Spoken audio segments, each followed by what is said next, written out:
Once upon a time, a little girl sat playing with her toys, like she did every day, when her mother walked in carrying a deep red cloak, and told the little girl she was going to Grandma's house. The little girl was so happy with the new cape, thanking her mother and grabbing a basket full of treats for Grandma, running out the door to start her new adventure.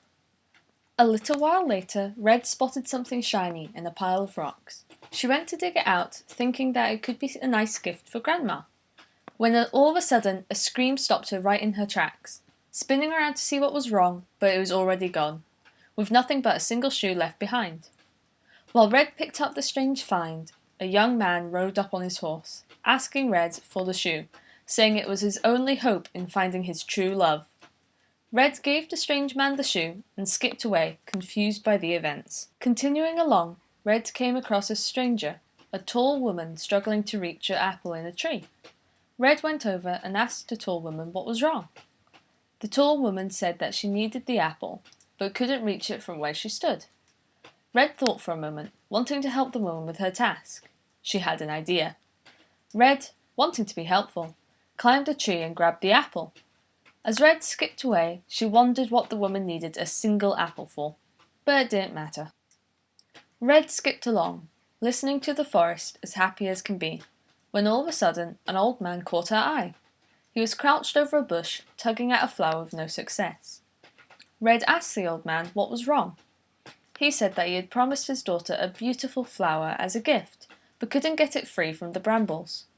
Red thought for a moment, wanting to help. She had an idea. She pulled a pair of scissors from her basket and used them to cut the flower from the thorns.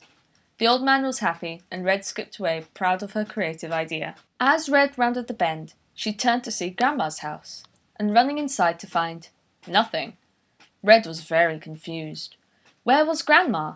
Suddenly, a loud bang scared Red, and she turned to see a massive, hairy wolf towering over her. Red ran out the house as fast as she could, but the wolf soon caught up.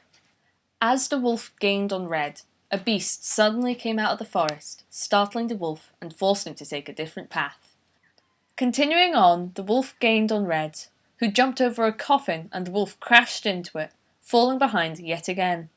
But he quickly caught up with Red, when suddenly the wolf got squished by a happy couple in a strange carriage, causing the wolf to fall even further behind, as Red continued to run as fast as she could. But just as she was about to reach the house, the wolf caught up with her, ready to pounce, when all of a sudden the wolf got smacked in the face with a rolling pin. It was Grandma!